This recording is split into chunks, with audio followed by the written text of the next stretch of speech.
Oh ini macet sudah sahabat-sahabat, ada mobil mogok, pantesan macet.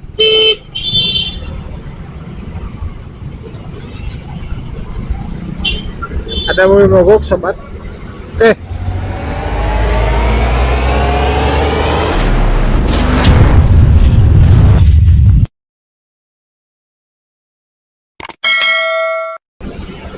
Assalamualaikum warahmatullahi wabarakatuh. Jumpa lagi sobat YouTube di channel Lawan Dong. Semoga sehat dan sukses selalu menyertai Anda sekalian. Pada kesempatan ini saya akan melanjutkan vlog saya ngabuburit di kota Cimahi. Ini di minggu ketiga, jadi 1 minggu lagi sebelum hari raya Idul Fitri. Pada kesempatan ini saya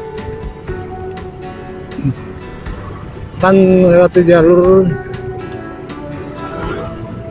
mulai dari Taman Kartini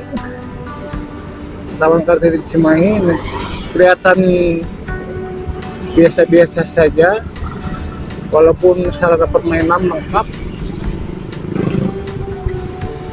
tidak begitu banyak. Pujasera juga sedang bersiap-siap.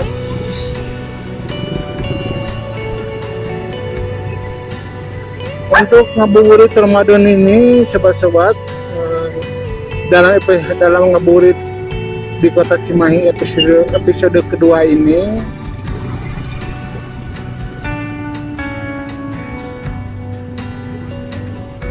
agak macet di daerah setelah Taman Kartini, di SDN Baros Mandiri, di depan Subdenpom Cimahi. Ini biasanya karena ada yang menyeberang atau ada aktivitas gereja di depan. Di sebelah kanan ada gereja dan biasanya mereka melakukan misa. Oh ini macet sudah sahabat-sahabat, ada mobil mogok, pantesan macet.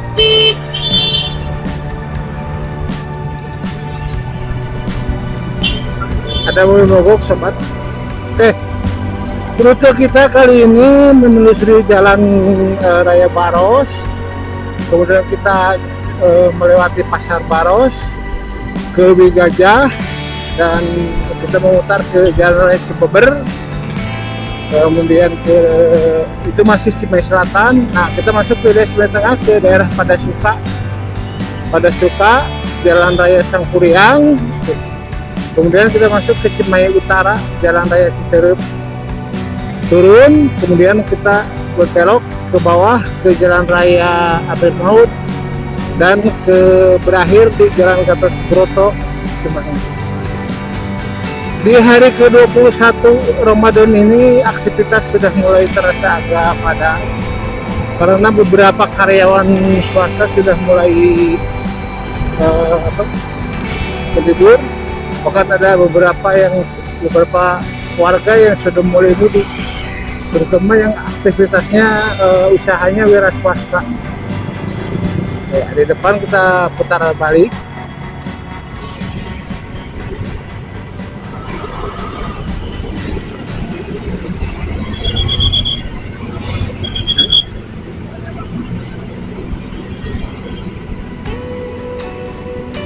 Pada ngabuburit episode pertama ini banyak kesalahan yang saya lakukan, terutama dalam pengambilan gambar. Ini agak sedikit ke bawah sehingga sepertiga itu habis untuk motor, bagian depan motor. Nah, untuk yang kedua ini saya coba perbaiki dengan lebih menekan sedikit. Kemarin itu insidennya mungkin karena longgar atau bagaimana sehingga jadi tunduk.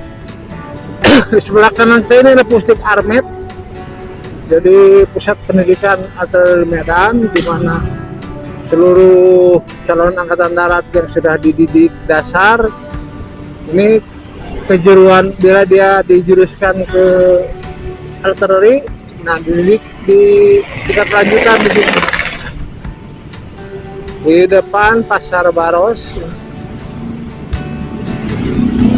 Dan aktivitasnya ini didominasi kuliner, dagangan. Kalau pasarnya sendiri kelihatan relatif sepi karena mungkin aktif atau ramainya di pagi hari. Jadi untuk kuliner ini parah di bulan Ramadan ini.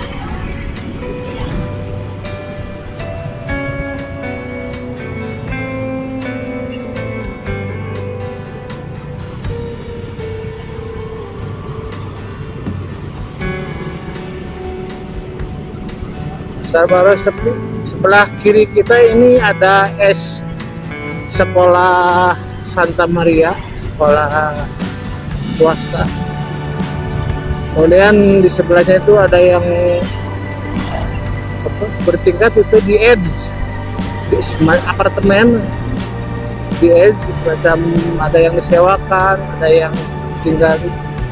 Dulu itu pernah disewa oleh pabrik ini, pabrik baja Inas tuh, legendanya itu.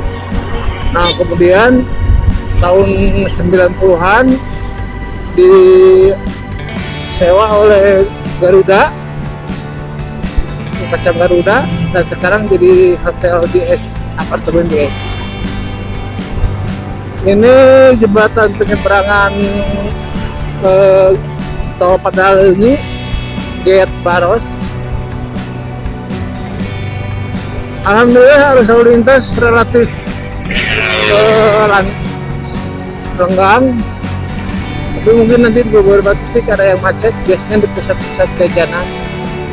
Di belah kiri Puskesmas Semenanjung Selatan dan pemadam kebakaran.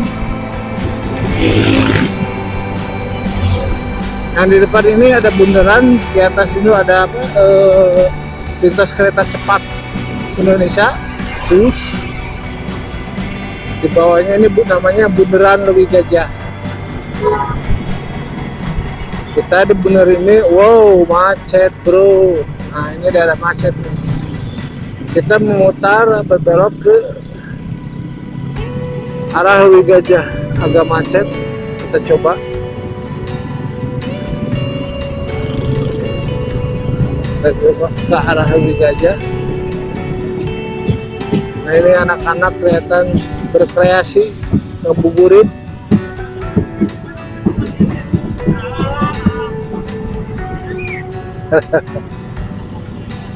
Mereka ngebuburit dengan menabuh bunyi-bunyian alat musik. Ya, di bawah ini daerah jembatan Lewi Gajah, di bawah kereta cepat ini macet total ke arah Lewi Gajah dan ke arah Nanjung. Sementara di arah Perawanan tidak begitu macet, bahkan normal.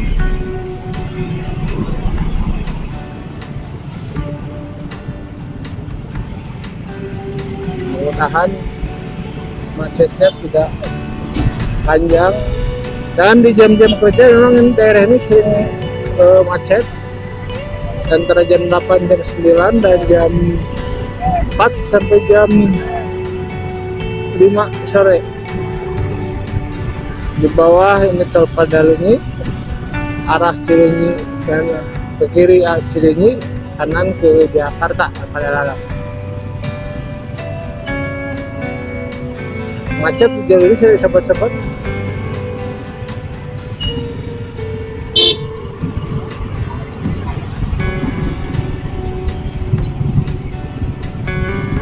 Ini tidak akan saya skip, tapi nanti mungkin ketika pengeditan saya percepat di video pengeditannya supaya tidak memakan banyak waktu. Macet berat, lurus ke arah Margasih, Soreang, Nanjung, Ciwidey, dan kita berbelok ke kanan ke arah ke Cibubur, dan kondisinya memang macet.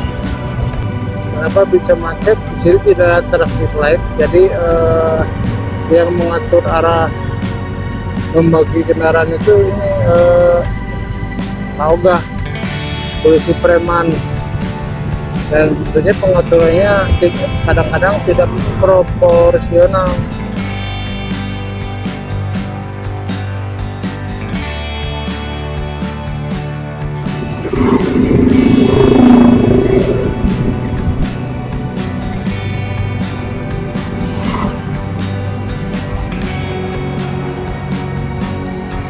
Kemacetan di sini ada beberapa faktor penyebabnya. Yang pertama mungkin memang beban jalan yang tidak sebanding dengan kendaraan di saat-saat tertentu, terutama di jam-jam pulang kerja dan berangkat bekerja. Yang kedua juga ini tidak ada lampu pengatur lalu lintas, sedangkan petugas berjaga mengatur juga tidak mungkin kalau pembagian tugas juga banyak yang harus diatur, sehingga belum maksimal, sehingga diatur oleh Pak Ogah dan mungkin itu tidak proporsional tadi. Yang terakhir juga di sini ada pusat-pusat kegiatan, pusat perbelanjaan seperti Borma, kemudian poliklinik. Dan jalur ini mungkin jalur tercepat dari Bandung ke Batu Jajar bila tidak melalui jalan tol.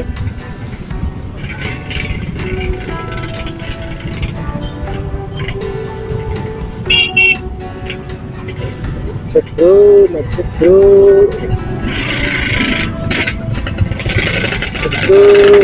bro.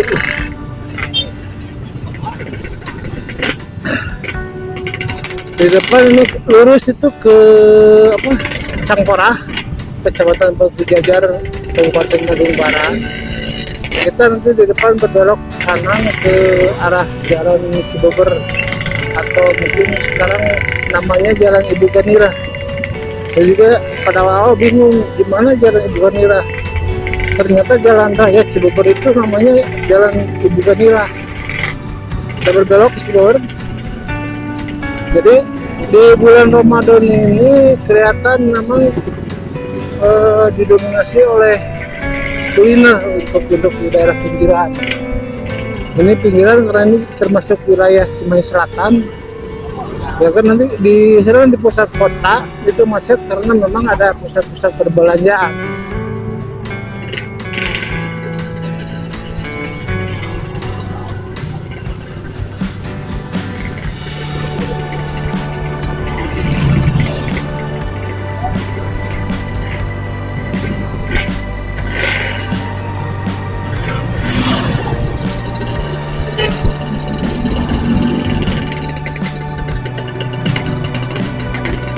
Sekarang waktu menunjukkan jam 5:13, masih kurang lebih 1 jam atau 50 menit lagi ke waktunya buka puasa. Jadi saat yang tepat untuk ngabuburit.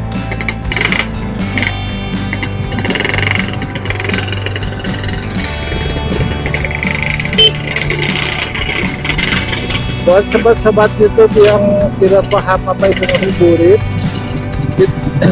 itu bahasa Sunda, bahasa Parahyangan, yang artinya jalan-jalan sore hari, GJS, sambil menunggu waktu buka puasa. Itulah, bisa jalan-jalan, nongkrong, ngobrol-ngobrol di jalan dari tempat-tempat yang strategis. Jadi berbeda dengan ngabuburit dengan belanja. Kalau belanja kadang-kadang waktu buka puasa masih di pusat perbelanjaan. Kalau ngabuburit itu ya waktunya berbuka puasa sudah di rumah, berbuka puasa di rumah.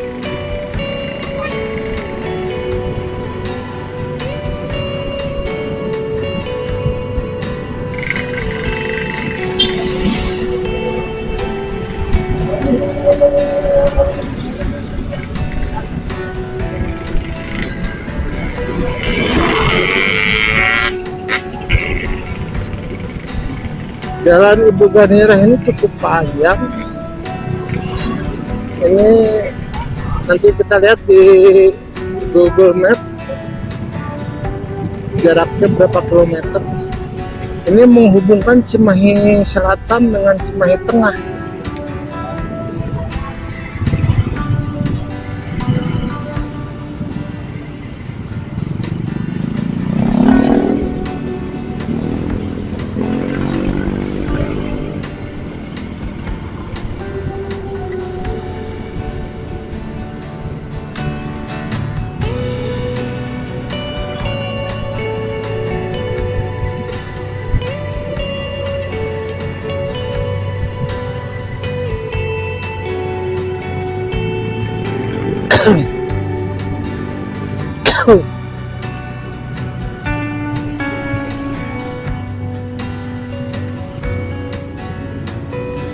Untuk jalan Cibubur yang dari Buleleng Gajah sampai titik ini didominasi oleh pemukiman ke dalam itu. Di pinggir jalan berupa warung-warung atau toko-toko kecil.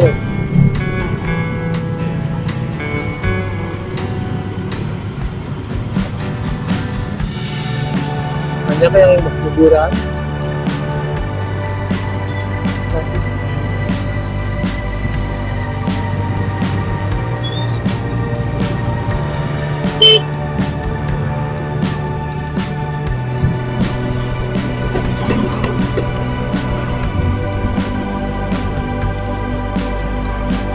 Jalannya memang kecil ini. Sebetulnya pada awal-awal Cimahi masih gabung dengan Kabupaten Bandung. Jalan ini memang 3/4-nya memang bukan diperuntukkan untuk jalan raya. Ini levelnya jalan desa. Ketika Cimahi menjadi kota, jalan ini dikembangkan menjadi jalan raya, jalan level kota. Tapi fasilitas infrastruktur yang ada belum mungkin karena keterbatasan anggaran belum ada, seperti kirmir, kemudian trotoar, kemudian juga lebar jalan juga masih terbatas 2 jalur. Nah, untuk kondisi Cimahi mayoritas seperti ini. Jadi memang kota Cimahi itu kota kecil, dan saya pikir dulu itu saran awal itu digabung dengan kota Bandung dulu itu. Tapi kegedean Cimahi menolak. Padahal kalau dengan kota Bandung digabung ini PAD-nya besar, sehingga Cimahi akan lebih berkembang. Jadi wilayahnya kecil, kecamatan juga hanya 3 kecamatan, kelurahan itu sekitar berapa ya? Sebenarnya kelurahan 17 itu. Mohon maaf kalau salah. Kalau salah mohon koreksi di komentar. Nah, di depan ke kiri itu ke jalan tadi yang lurus ke arah Batu Jajar, Cengkorah, ke Cisepan. Kita ke kanan ke arah Contong. Nanti di depan ada jalan perguruan tinggi Unjan. Kita ke kanan.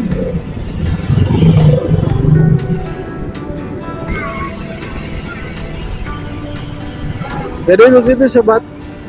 Jadi di awal-awal Cimahi memang disarankan untuk gabung dengan kota Bandung karena pendapatan daerahnya kecil. Di samping kecil banyak pejabat karena beberapa wilayah itu dikuasai oleh militer. Tanahnya tanah militer, dan itu untuk bagi pemerintahan jelas tidak produktif, tidak menghasilkan PAD.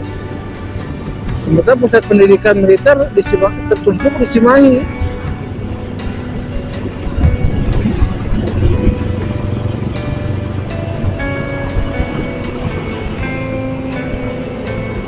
Jadi opsinya kalau Cimahi memang ingin berkembang, pusat pendidikan dibatasi, bahkan mungkin dialihkan ke luar daerah, seperti pusat-pusat yang sifatnya lapak pasukan, harus di kayak Penang, luar daerah Sumatera masih luas, sehingga untuk di Cimahi itu titik-titik yang sifatnya teknis, pal, kemudian hulu, tidak memakan wilayah luas, dan nanti hak milik tanah yang tinggal pemerintah ya diserahkan dimakan ke Pemkot Kota Cimahi. Kalau tidak, sulit bagi Cimahi untuk berkembang. Kita agak sedikit macet pun di daerah Cibeber. Penyebab macet yang berikutnya mungkin karena di sini ada jalur angkutan kota di Cibeber yang tidak punya terminal, jadi mereka parkir di tempat yang kira-kira menurut mereka banyak penumpang dan yang jelas mengganggu arus lalu lintas.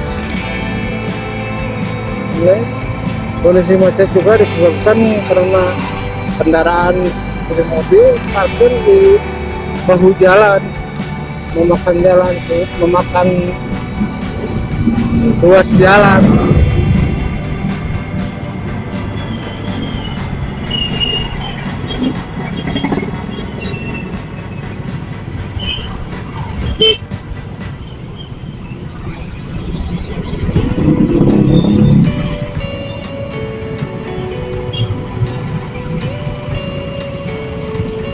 Begitu macetnya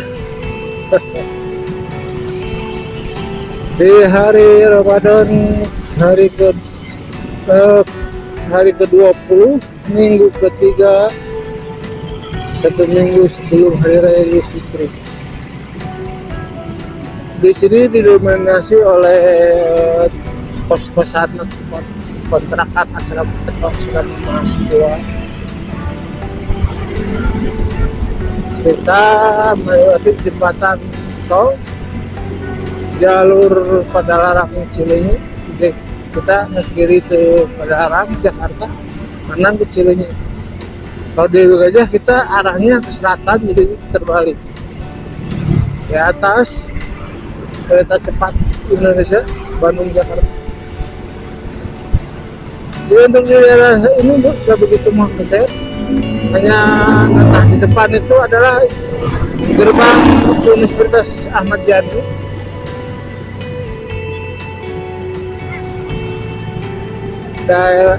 Di sini kelihatan bottleneck-nya, jalan besar kemudian menyempit, dan di depan ada gerbang Unjani Universitas Ahmad Yani, Jenderal Ahmad Yani.